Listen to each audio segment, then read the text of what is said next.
bottle bubbly. Yeah. Here's to another goddamn new year.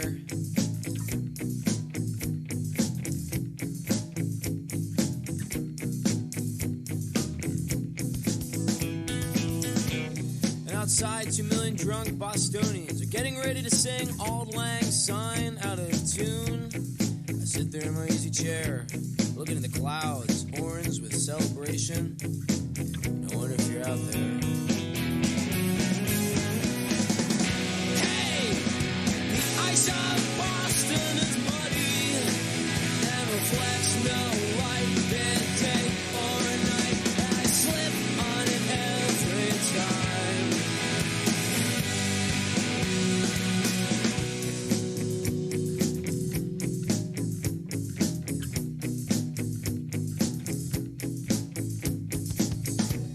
Pop open the third bottle of bubbly.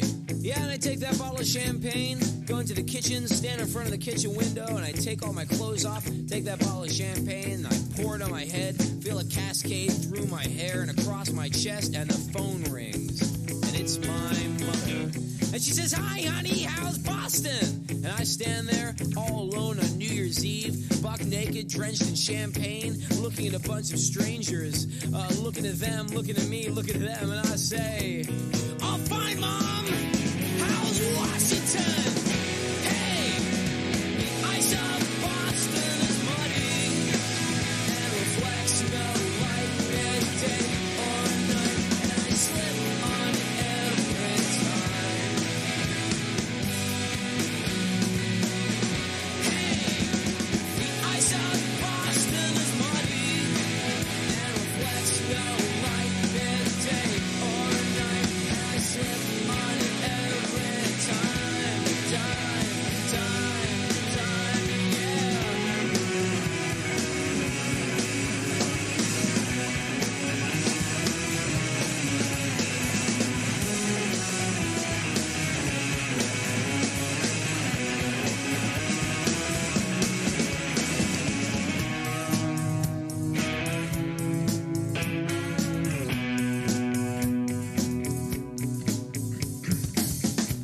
So I guess the party line is I followed you up here. Well, I don't know about that. Mainly because knowing about that would involve knowing about some pathetic, ridiculous, and absolutely true things about myself that I'd rather not admit to right now. I woke up at 3 a.m. with the radio on, that Gladys Knight and the Pip song on, about how she'd rather live in his world with him than live in her own world alone.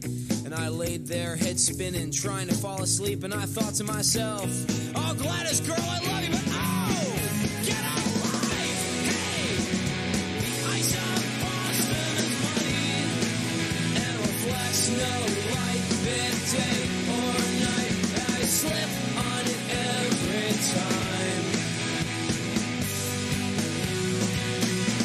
Hey, the ice of Boston is muddy and reflects no light, midday or night, and I slip on it every time. Time, time, time. Time, time, time. Time, time, time. Time, time, time.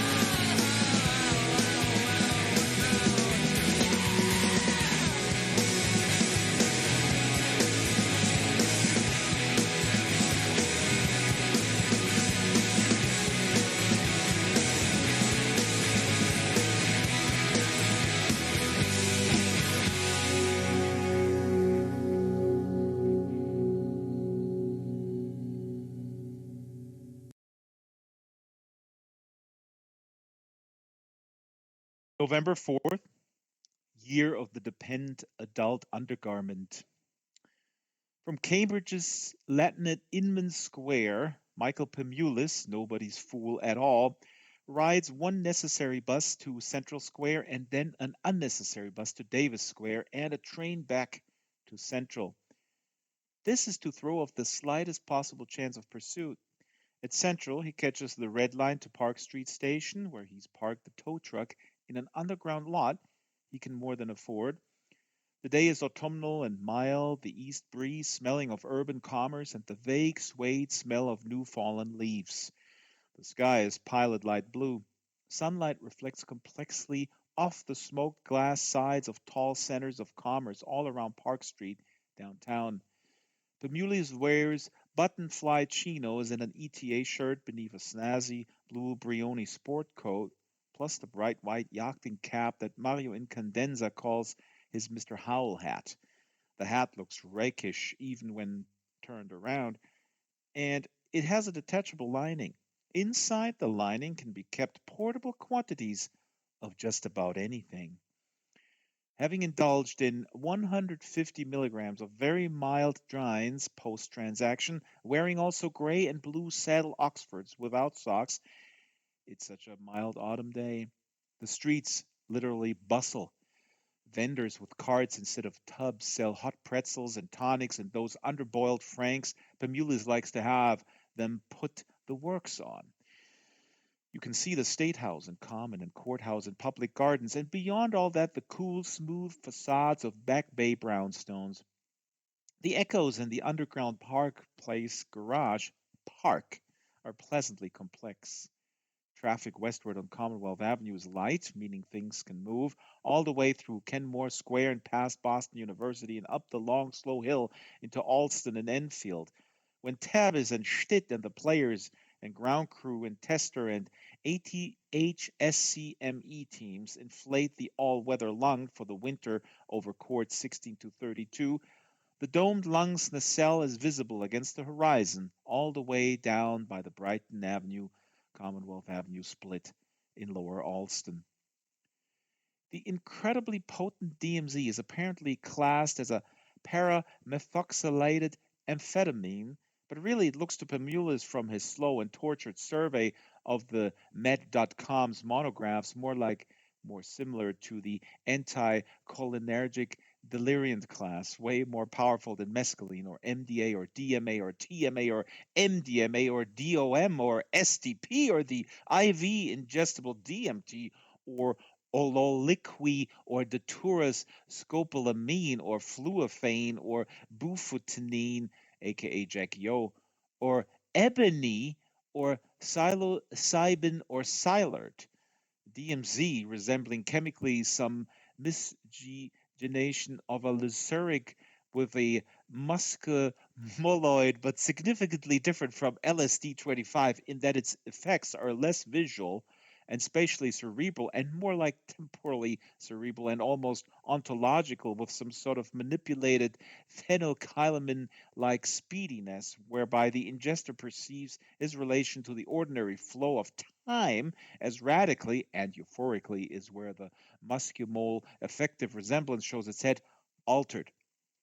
The incredibly potent DMZ is synthesized from a derivative of Fitviavi, an obscure mold that grows only on other molds by the same ambivalently lucky chemist at Sandoz Farm, who first stumbled on LSD as a relatively ephebic and clueless organic chemist while futzing around with ergodic fungi on rye. DMZ's discovery was the tail end of the BS 1960s, just about the same time Dr. Alan Watts was considering Timothy Leary's invitation to become writer in residence at Leary's utopian LSD 25 colony in Millbrook, New York, on what is now Canadian soil. The substance, even just the accidental synthesis of which sent the Sandoz chemist into early retirement and serious unblinking wall watching, the incredibly potent DMZ has a popular lay chemical underground reputation as the single grimiest thing ever conceived in a tube. It is also now the hardest recreational compound to acquire in North America after raw Vietnamese opium, which, forget it. DMZ is sometimes also referred to in some Metro Boston chemical circles as Madame Psychosis, after a popular very early morning cult radio personality on MIT student-run radio station WYYY 109, largest whole prime on the FM band, which Mario Incandenza and ETA Stats Winey and Eschaton Game Master Otis P. Lord listened to almost religiously. The day shift Enid House kid at the booth who raises the portcullis to let him onto the grounds, had a couple times in October approached Pemulis about a potential transaction. Pemulis has a rigid policy about not transacting with ETA employees who come up the hill from the halfway house, since he knows some of them are the place on court order and knows for a fact they pulled unscheduled urines all over the place down there. And types like the Enid House types are just the sort of people Pemulis' talents let him get away from in terms of like social milieu and mixing and transacting. And his basic attitude with these low rent employees is one of unfoolish discretion and like, why tempt fate? The East Courts are empty and ball strewn when Pemulis pulls in. Most of them are still at lunch. Pemulis, Trolch, and Schacht's triple room is in subdorm B in the back north part of the second floor of Westhouse, and so super adjacent to the dining hall, from which through the floor Pemulis can hear voices and silverware and can smell exactly what they're having. The first thing he does is boot up the phone console and try Inc. and Mario's room over in Commonwealth Administration, where Hal is sitting in window light with the Riverside Hamlet he told Mario he'd read and help with a conceptual film type project based on part of. His uncushioned captain's chair, partly under an old print of a detail from the minor and softcore Alexandrian mosaic Consummation of the Leveratus, eating an Aminopal energy bar and waiting very casually, the phone with its antenna already out, lying ready on the arm of the chair, and two folio-sized Barron's SAT prep guides, and a spine-shot copy of the BS 1937 Tilden on spin, and his keys on their neck chain, lying on the Lindistarn carpet by his shoe, waiting in a very casual posture. Hal deliberately waits till the audio console's third ring, like a girl at home on Saturday night. Hello? The turd emerges. Pemulis' clear and digitally condensed voice on the line. Repeat. The turd emergeth. Please commit a crime, is Hal Incandenza's immediate reply. Gracious me, Pemulis says into the phone, tucked under his jaw, carefully develcroing the lining of his Mr. Howell hat. Tennis and the Feral Prodigy, narrated by Hal Incandenza, an 11.5-minute digital entertainment cartridge directed, recorded, edited, and, according to the entry form, written by Mario Incandenza, in receipt of New England Regional Honorable Mention in Interlace Teleentertainment's annual New Eyes, New Voices Young Filmmakers Contest, April in the year of the Jiu-Jitsu 2007 Mimetic Resolution Cartridge View motherboard easy to install upgrade for Infernatron Interlace TP systems for home, office, or mobile, almost exactly 3 years after Dr. James O. Incandenza passed from this life. Here's how to put on a big red tent on a shirt that has ETA across the chest in gray. Please ease carefully into your supporter and adjust the elastic straps so the straps do not bite into your butt and make bulged ridges in your butt that everyone can see once you've sweated through your shorts. Here's how to wrap your torn ankle so tightly in its flesh tone ace bandages your left leg feels like a log. Here's how to win later. This is a yellow iron mesh ball hopper full of dirty green dead old balls. Take him to the East Courts while the dawn is still chalky and no one's around except the morning doves that infest the pines at sunrise. And the air is so soft you can see your summer breath. Hit serves to no one. Make a mess of balls along the base of the opposite fence as the sun halts itself up over the harbor and a thin sweat breaks and the serves start to boom. Stop thinking and let it flow and go boom, boom. The shiver of the ball against the opposite fence. Hit about 1,000 serves to no one while himself sits and advises with his flask. Older men's legs are white and hairless from decades in pants. Here is the set of keys a stride's length before you in the court as you serve dead balls to no one. After each serve, you must almost fall forward into the court and in one smooth motion bend and scoop up the keys with your left hand. This is how to train yourself to follow through into the court after the serve. You still years after the men's death cannot keep your eyes anywhere but on the floor. This is how to hold the stick. Learn to call the racket a stick. Everyone does here. It's a tradition. The stick, something so much an extension of you, deserves a sobriquet. Please look.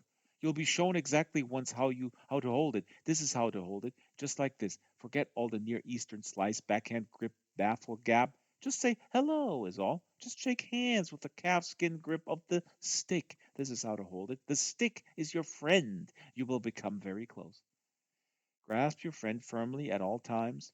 A firm grip is essential for both control and power. Here's how to carry a tennis ball around in your stick hand, squeezing it over and over for long stretches of time. In class, on the phone, in lab, in front of the TP, a wet ball for the shower, ideally squeezing it at all times during meals, except during meals. See, the academy dining hall where tennis balls sit beside every plate. Squeeze the tennis ball rhythmically month after year until you feel it no more than your heart squeezing blood, and your right forearm is 3 times the size of your left, and your arm looks from across the court like a gorilla's arm or a Steve Doer's arm pasted on the body of a child. Here's how to do extra individual drills before the Academy's AM drills, before breakfast, so that after the thousandth ball hit just out of reach by himself with his mammoth wingspan and ghastly calves, urging you with nothing but smiles on to great and greater demonstrations of effort, so that after you've gotten your third and final wind and must vomit, there's little inside to vomit, and the spasms pass quickly, and an east breeze blows cooler past you, and you feel clean and can breathe.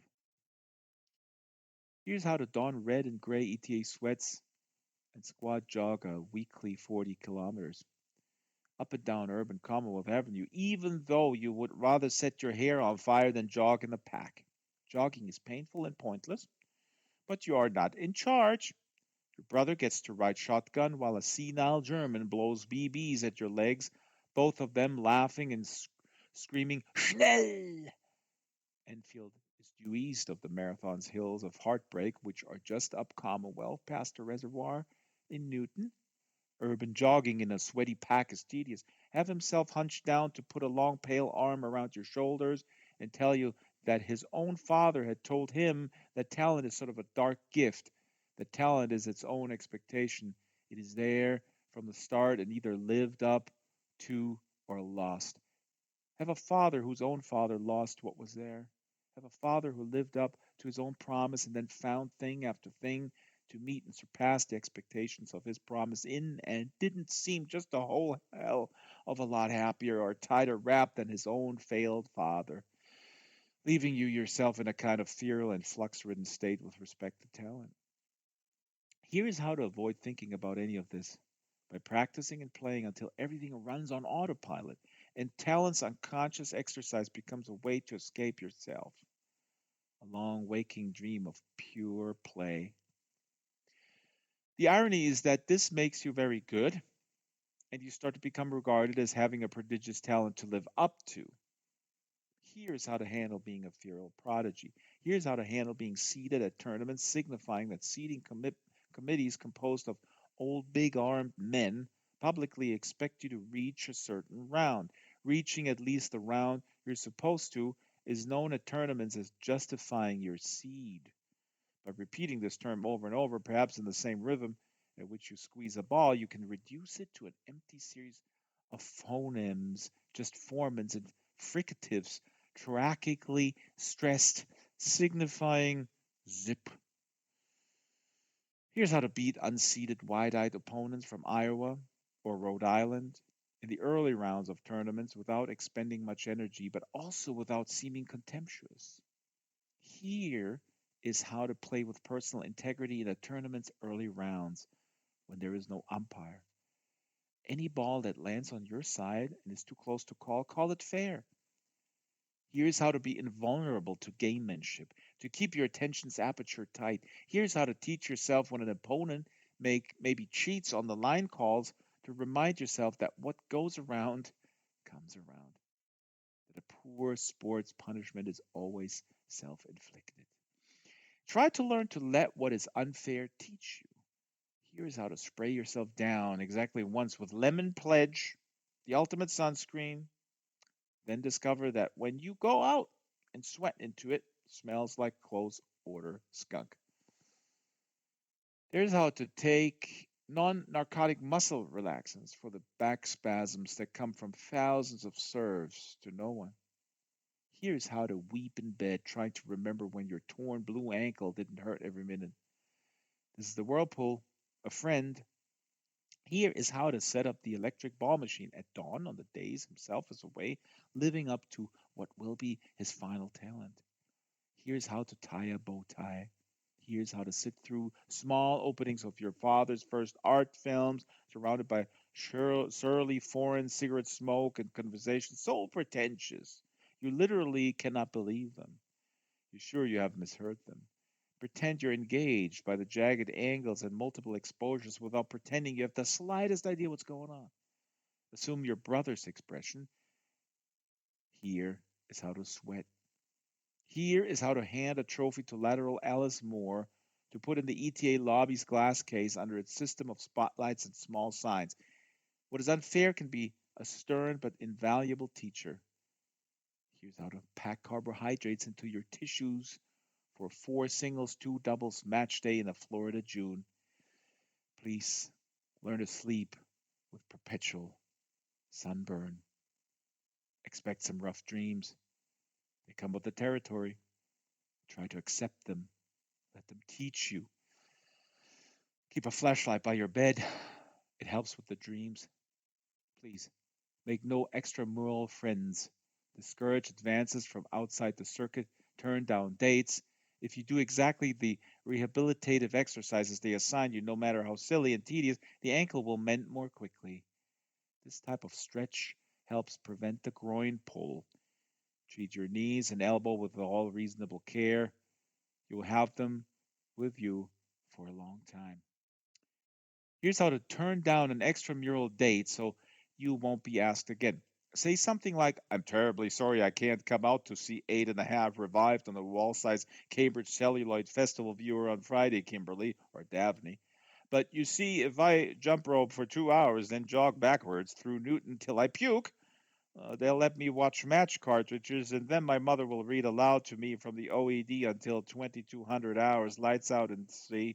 So you can be sure that henceforth Daphne, Kimberly, Jennifer will take her adolescent mating dance type ritual socialization business somewhere else. Be on guard. The road widens, and many of the detours are seductive. Be constantly focused and on alert. Feral talent is its own set of expectations and can't abandon you at any one of the detours of so called normal American life at any time. So be on guard. Here's how to schnell.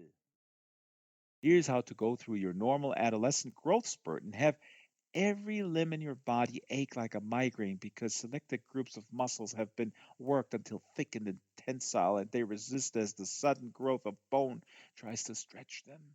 And they ache all the time. There's medication for this condition. If you're an adolescent, here's the trick to being neither quite a nerd nor quite a jock. Be no one. It's easier than you think.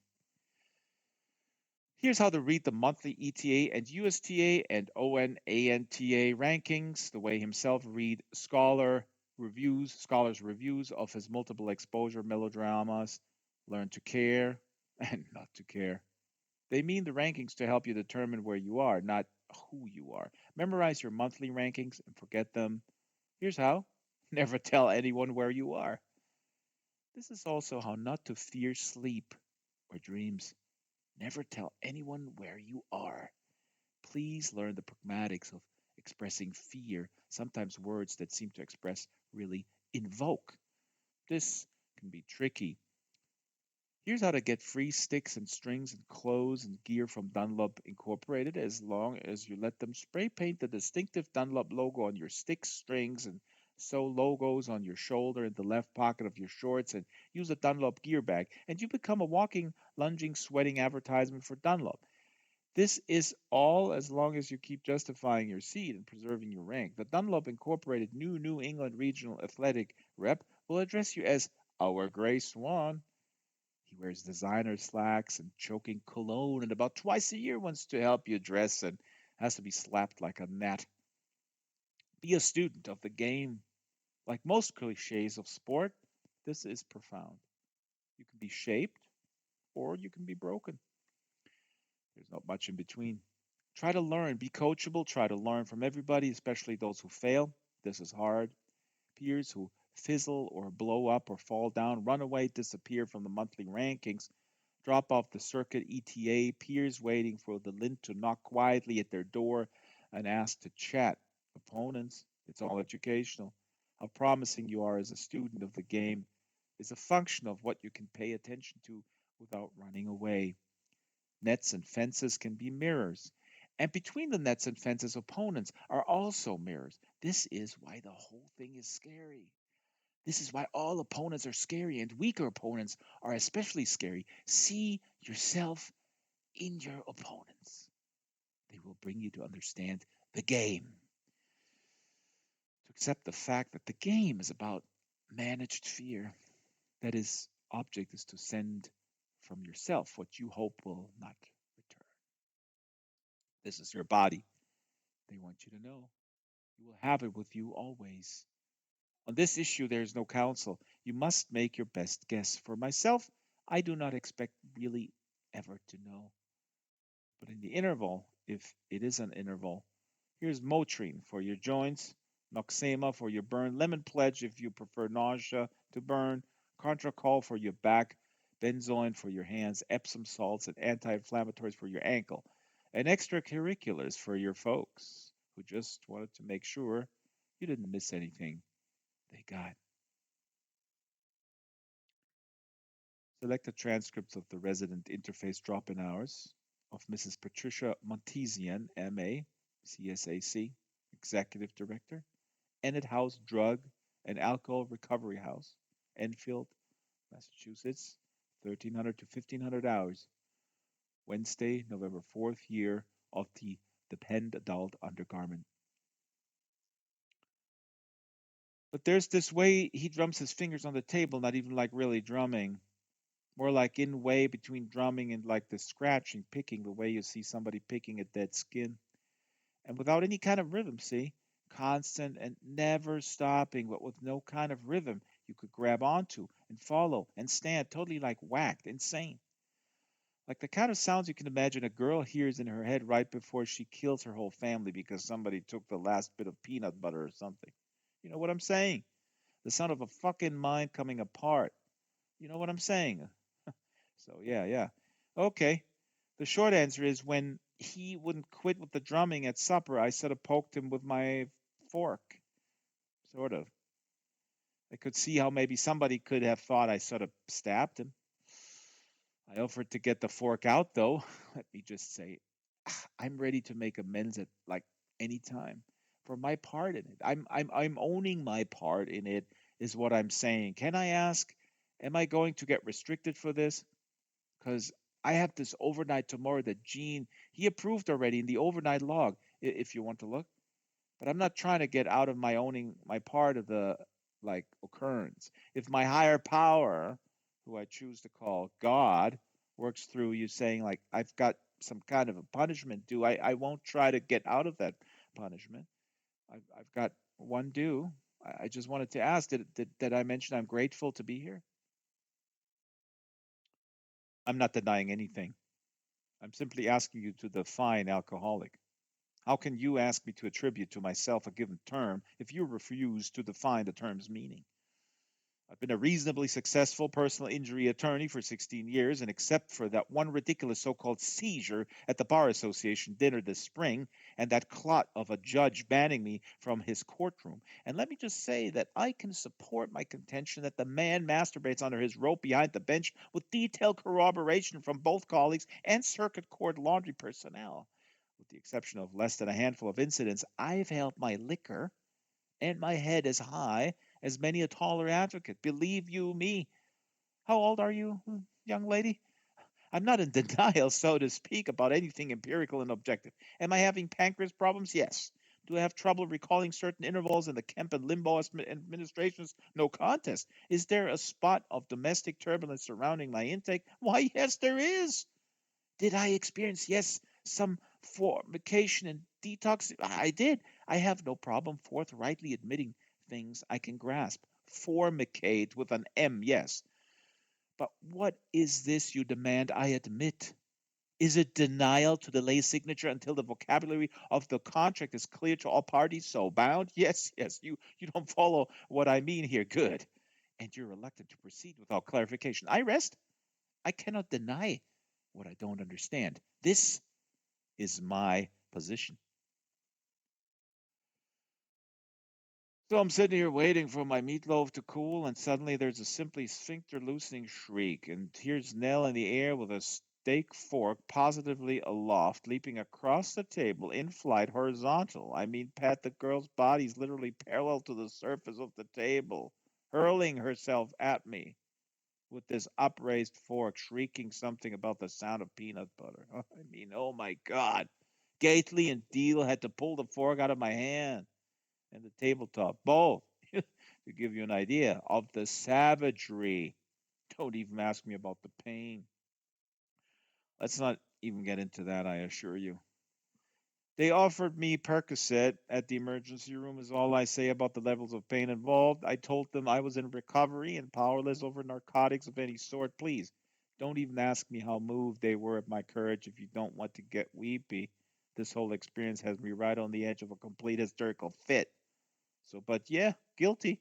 I might very well have been tapping on the table. Excuse me for occupying space. And then she ever so magnanimously says she'll apologize if I will. Well, come again, I said, come again. I mean, my God, I'm sitting there, attached to the table by tines. I know bashing, Pat, and this was unabashed bashing at its most fascist.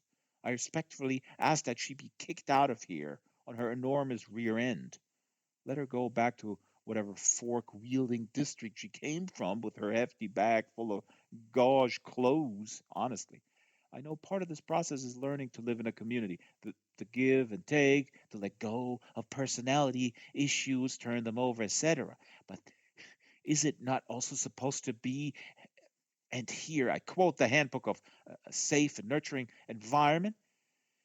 I have seldom felt less nurtured than I did. Impaled on that table, I have to say. The pathetic harassments of Minty and McDade are bad enough. I can get bashed back at the Fenway. I did not come here to get bashed on some pretense of table tapping. I'm dangerously close to saying either that specimen goes, or I do. I'm awful sorry to bother. I can come back. I was wondering if maybe there was any special program prayer for when you want to hang yourself. I want understanding. I have no denial. I'm a drug addict. Me, I know that I'm addicted since the period of before Miami. I'm no trouble to stand up in the meetings and say, I'm Alfonso. I'm a drug addict, powerless. I'm knowing powerlessness since the period of Castro. But I cannot stop even since I know. This I have fear. I fear I do not stop when I admit I'm Alfonso, powerless. How does to admit I'm powerless make me stop? But the thing is, I'm powerless to stop. My head, it is crazy from this fearing of no power. I'm now hope for power, Mrs. Pat. I want to advise. Is hope of power the bad way for Alfonso as drug addict? Sorry to barge there. PM division called again about the thing with the vermin. The word was ultimatum that they said. Sorry if I'm bothering you about something that isn't a straightforward treatment interface thing. I'm up here trying to do my chore. I've got the men's upstairs bathroom. There's something, Pat, there's something in the toilet up there that won't flush. The thing. It won't go away. It keeps reappearing.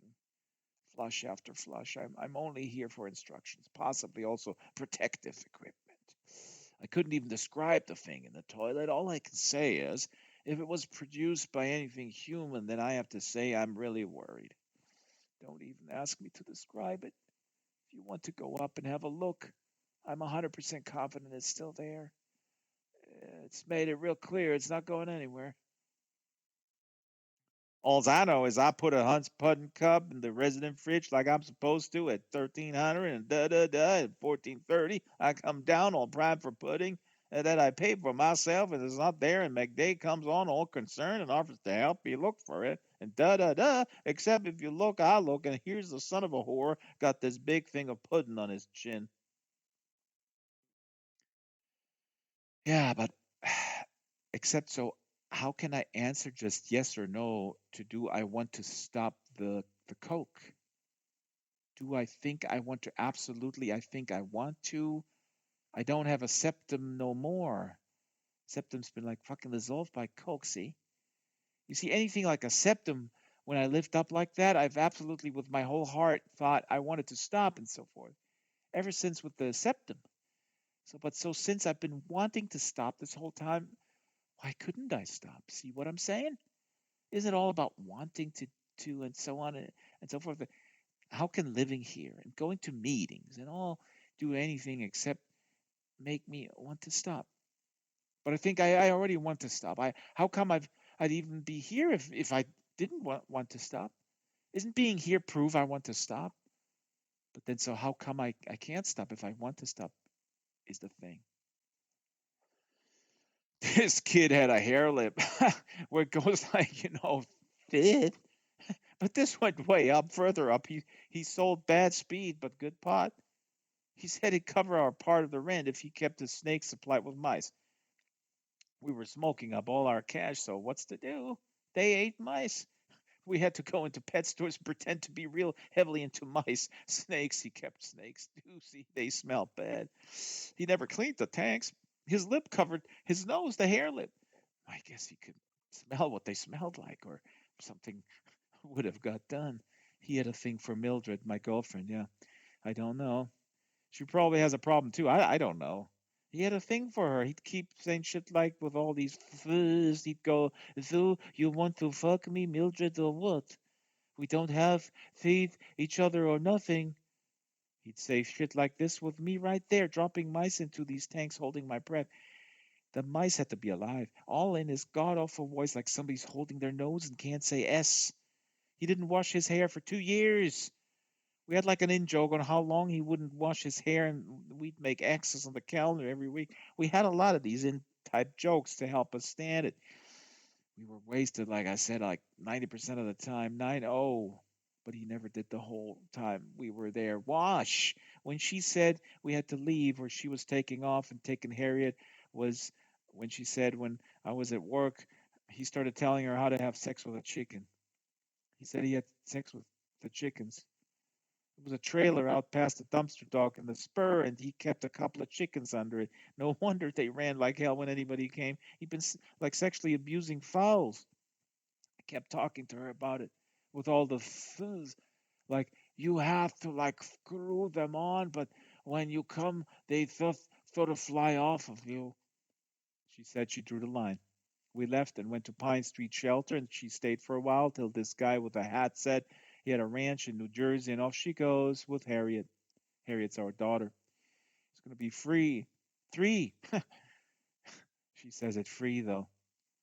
I doubt now the kid will ever say single her whole life. And I don't even know where in New Jersey. Does New Jersey even have ranches? I'd been in school with her since grade school, Mildred. We were like childhood sweethearts. And then this guy who got her old cot at the shelter I got lice from, he moves into her cot, and then I start to get lice. I'm still trying to deliver ice to machines at gas stations. Who wouldn't have to get high just to stand it? So, this purports to be a disease, alcoholism, a disease like a cold or like cancer. I have to tell you, I've never heard of anyone being told to pray for relief from cancer, outside maybe certain very rural parts of the American South, that is. So, what is this? You're ordering me to pray because I allegedly have a disease? I dismantled my life and career and entered 9 months of low income treatment for a disease, and I prescribed prayer. Does the word retrograde signify? Am I in a socio-historical era I don't know about? What exactly is the story here? Fine, fine, fine. Just completely fine. No problem at all. Happy to be here. Feeling better, sleeping better. Love the chow.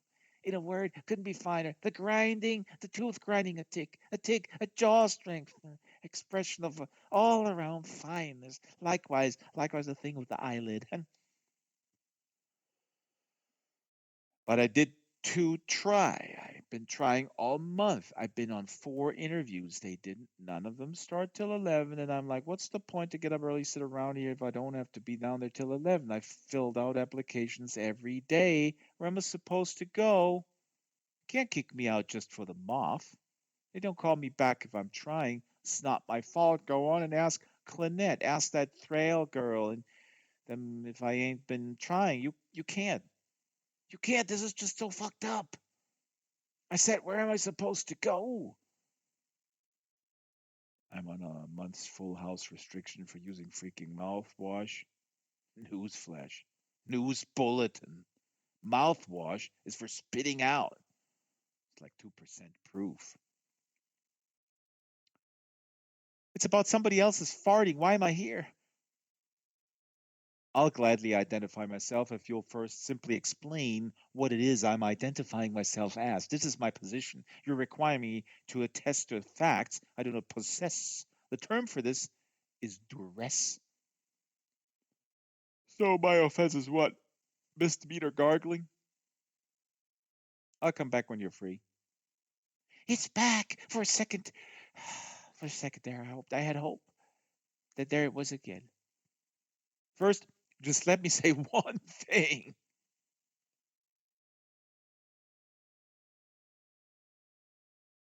Late October, year of the depend adult undergarment. Open me another one of those boys, and I tell you the highlight of that season of my season tickets was I got to see the incredible son of a bitch set his first record in the flesh. It was what bothers Cub Scout troop out and you wouldn't join because I remember this. Were you afraid you'd lose the online time in front of the GP? Remember? Well, I always remember this one day, boy. It was against Syracuse, 8 seasons back. A little son of a bitch had a long of 73 that day and an average of 60 freaking 9. 73 for Christ's sake. Open me another one, boy. Use the X-rays. I recall the sky was cloudy when he punted. You spent a real long time studying the sky. They really hung. He had a long hang time of 8.3 seconds that day. That's serious hang, boy. Me, I had never whipped 5 in my day, Christ. The whole troop said they never heard anything like the sound of the son of a bitch of 73. One Richardson, you remember, Wani? The troop little devil petroleum jelly salesman out of Brookline. One he's retired pilot from the service from a boomer squadron.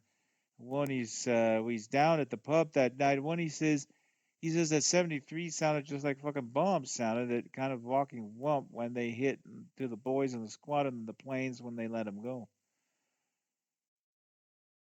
The radio show right before Madame Psychosis midnight show on MIT semi underground WYYY is Those Were the Legends That Formerly Were.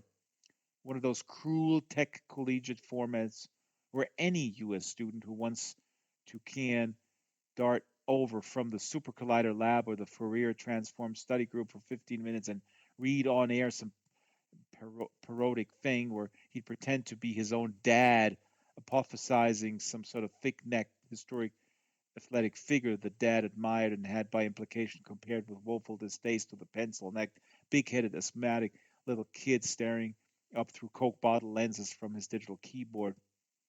The show's only rule is that you have to read your thing in the voice of some silly cartoon character. There are other, rather more exotic patricial formats for Asian, Latin, Arab, and European students on select weekend evenings. The consensus is Asian cartoon characters have the silliest voices. Albeit literally sophomoric, Those Were the Legends is a useful drama therapy type catharsis operation. MIT students tend to carry their own special psychic scars. Nerd, geek, dweeb, wonk, fag, whiny, four-eyed, spazola, limp dick, needle dick, dickless, dick nose, pencil neck. Getting your violin or laptop TP or entomologist kill jar broken over your large head by thick-necked kids on the playground, and the show pulls down solid FM ratings. Though a lot of that's due to reverse inertia, a Newton's two-like backward shove from the rapidly popular Madame Psychosis hours, Monday through Friday, 100 hours to 100 hours.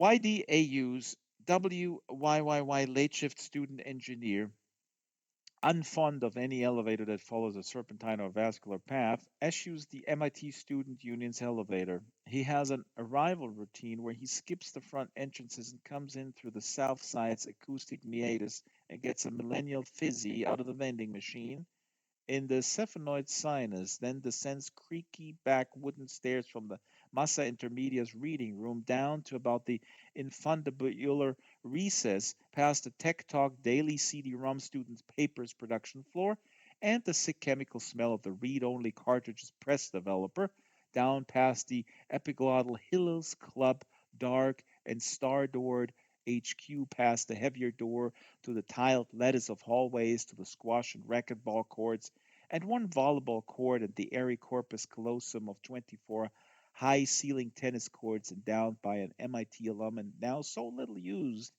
they don't even know now where the nets are. Down three more levels to the ghostly clean and lithium lit studios of FM 109 WYYY FM, broadcasting for the MIT community and selected points beyond. The studio's walls are pink, and laryngeally fissured. His asthma's better down here. The air thin and keen, the tracheal air filters just below the flooring, and the ventilator's air the freshest in the Union. The engineer, a work study graduate student with bad lungs and occluded pores, settles alone at his panel in the engineer's booth, adjusts a couple of needles bob, and sound checks the only paid personality on the nightly docket, the darkly revered Madame Psychosis, whose cameo shadow is just visible outside the booth's thick glass, her screen half obscuring the on-air studio's bank of phones, checking queuing and transition for the Thursday edition. She's hidden from all view by a jointed triptych screen of cream chiffon that glows red and green in the lights of the phone bank of the queuing panel's dials and frames her silhouette. Her silhouette is cleanly limed against the screen, sitting cross-legged in its insectile microphonic headset, smoking. The engineer always has to tighten his own headset's cranial band down from those where engineers mammoth parietal breadth. He activates the intercom and offers to check Madame Psychosis levels. He requests sound, anything at all. He hasn't opened his can of pop. There's a long silence during which Madame Psychosis' silhouette doesn't look up from something. She looks like she's collating at her little desk. After a while, she makes some little sounds, little explosives to check for roaring sounds and exhalations, a perennial problem in low budget FM. She makes a long S sound. The student engineer takes a hit from his portable inhaler. She says he liked that sort of dreamy, dreaming music that had the rhythm of long things swinging. The engineer's movements at the panel's dials resemble someone adjusting the heater and sound system while driving. The Tao that can be told is not the eternal, external Tao. Eternal Tao, she says. The engineer, age 23, has extremely bad skin. Attractive paraplegic female seeks same object. The windowless studio is terribly bright. Nothing casts a shadow. Recessed light fluorescent with a dual spectrum lithiumized corona, developed two buildings over and awaiting ONAN patent. The chilly, shadowless light of surgical theaters, convenience stores at 400 hours. The pink, wrinkled walls sometimes look more gynecological than anything else. Like most marriages, theirs was the evolved product of concordance and compromise. The engineer shivers in the bright chill and light gasper of his own and tells Madame Psychosis through the intercom that the whole range of levels is fine. Madame Psychosis is the only WYYY personality who brings in her own headset and jacks, plus a triptych screen. Over the screen's left section are four clocks set for different zones, plus a numberless disc someone hung for a joke to designate the annualized great concavity's no time. The EST clock's trackable hand carves off the last few seconds from the 5 minutes of dead air Madame Psychosis' contract stipulates gets to precede her show. You can see her silhouette putting out the cigarette very methodically. She cues tonight's synthesized bumper and theme music. The engineer flicks a lever and pumps the music up the coaxial medulla and through the amps and boosters packed into the crawl spaces above the high false ceiling of the corpse colossum's idle tennis courts and up and out the aerial that protrudes from the gray and bulbous surface of the union's roof. Institutional design has come a ways from IMPI MIT's near new student union off the corner of Ames and Memorial Drive, East Cambridge, is one enormous cerebral cortex of reinforced concrete and polymer compounds. Madame Psychosis is smoking again, listening, head choked. Her tall screen will leak smoke of her whole show's whole hour. The student engineer is counting down from 5 on an outstretched hand. He can't see how she sees. And as Pinky meets Palm, she says what she said for 3 years of midnights. An opening bit that Mario Incandenza, the least cynical person in the history of Enfield, NA, across the river, listening faithfully, finds, for all its black cynicism, terribly compelling. Her silhouette leans and says, "And lo, for the earth was empty of form and void, and darkness was all over the face of the deep. And we said, look at that fucker dance." A toneless male voice is then cued in to say it's 60 minutes more or less with Madame Psychosis on YYY 109, largest whole prime on the FM band. The different sounds are encoded and pumped by the student engineer up through the building's corpus and out of the roof's aerial. This aerial, low watt, has been rigged by the station's EM whinies to tilt and spin, not unlike centrifugal theme park type ride, spraying the signal in all directions. Since the BS 1966 Hunt Act, the low watt fringes of the FM band are the only part of the wireless spectrum still licensed for public broadcast. Deep water green of FM tuners all over the campus labs and dorms and barnacle clots of grad apartments again align themselves slowly toward the spatter center, moving toward the dial's right, a little creepily, like plants toward light they can't even see. Ratings are minor league by the pre-interlaced broadcast standards of yore, but they are rock solid consistent. Audience demand for Madame Psychosis has been from the very start inelastic. The aerial inclined at about the angle of a 3 kilometer can and spins in a blurred ellipse. Its rotary base is elliptical because that's the only shape the EM whinies could rig a mold for, obstructed on all sides by the tall buildings of East Cambridge and Commercial Drive and Sirius downtown, though only a couple thin pie slices of signal escape MIT proper, e.g., through the PE department gap of barely used lacrosse and soccer fields between the philology, philology and low temp physics complexes on Memorial Drive, and then across the florid purple nighttime breadth of the historic Charles River, then through the heavy flow of traffic on Stora Drive on the Chuck's other side, so that by the time the signal laps at up, Upper Brighton and Enfield, you need almost surveillance grade antenation to filter it in out of the EM miasma of cellular and interconsole phone transmissions and TP's EM auras that crowd the FM fringes from every side.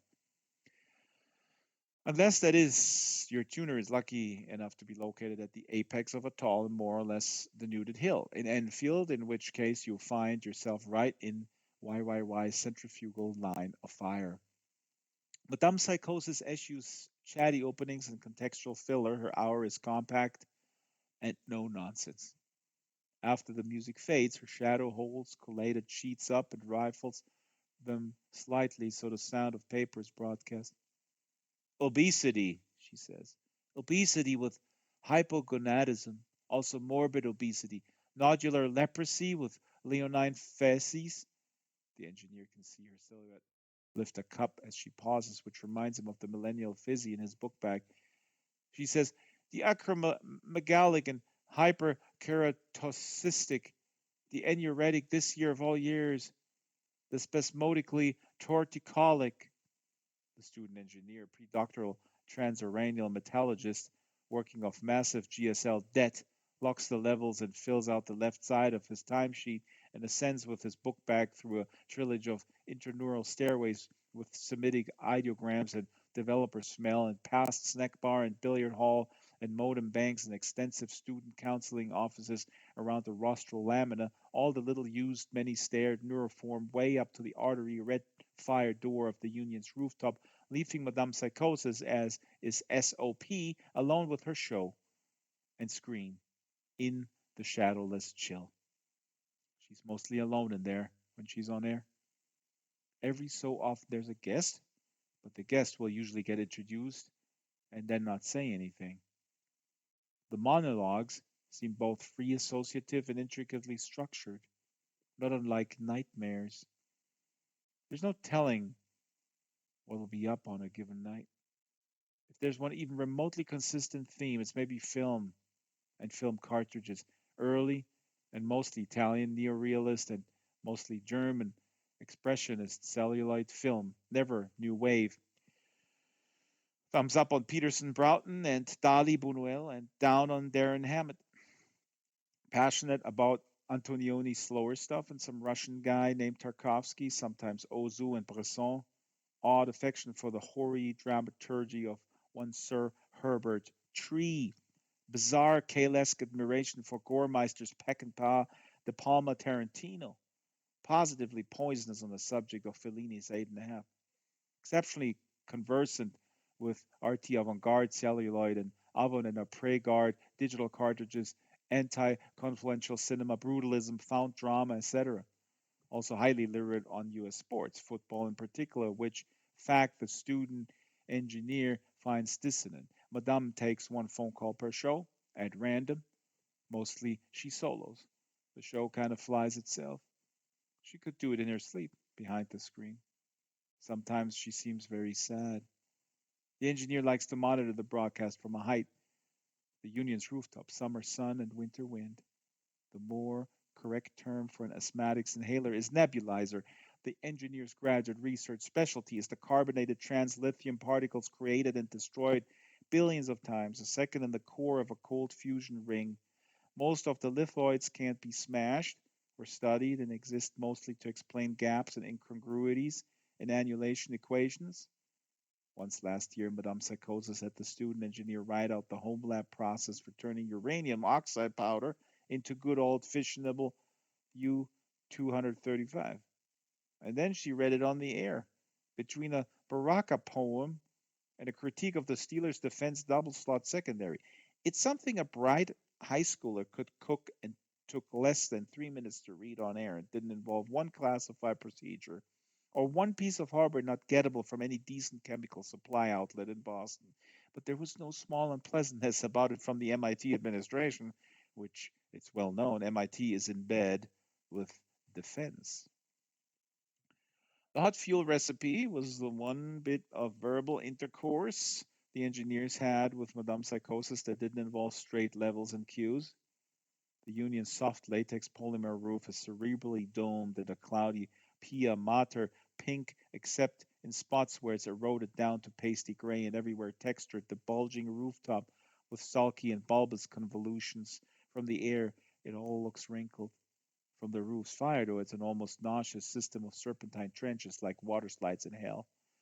The Union itself, the late AYVF Ricky Summon is a great hollow brain frame, an endowed memorial to the North American seed of very high tech, and it's not as ghastly as out of towners suppose it must be. Though the vit really inflated balloon eyes, deorbited and hung by twined blue cords from the second floor's optic chiasme to flank the wheelchair accessible front ramp, take a bit of getting used to.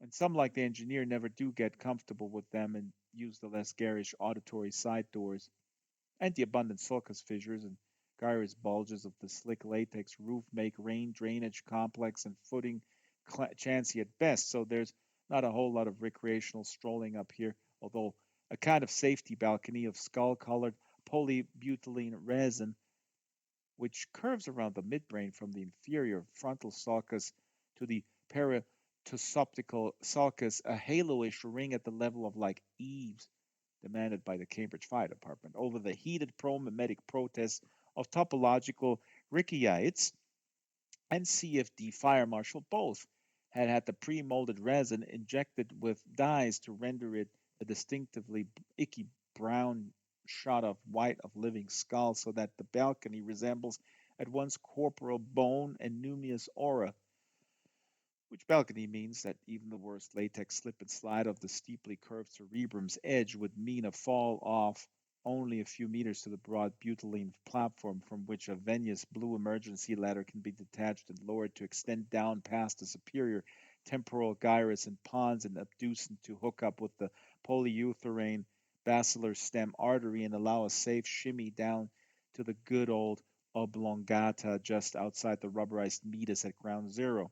Topside in the bitter river wind, wearing a khaki parka with a fake fur fringe, the student engineer makes his way and settles into the first intraparietal sulcus that catches his fancy, makes a kind of nest in the soft trench. Convoluted latex is filled with those little non-FHC styrofoam peanuts everything industrially soft is filled with, and the pia meter surface gives rather like one of those old beanbag chairs of more innocent times. Settles in and back with his millennial fizzy and inhaler and cigarette and pocket-sized health kit digital FM band receiver under a high CO night sky that makes the stars point look extra sharp. The Boston PM is 10 degrees centigrade. The post central sulcus he sits in is just outside the circumference of the YYY's aerial high speed spin. So 5 meters overhead, its tips aircraft light describes a blurred oval, vascularly hued. His FM receiver's power cells tested daily against the low temperature lab's mercuric resistors are fresh. The wooferless tuners sound tinny and crisp, so that Madame sounds like a faithful but radically miniaturized copy of her studio self.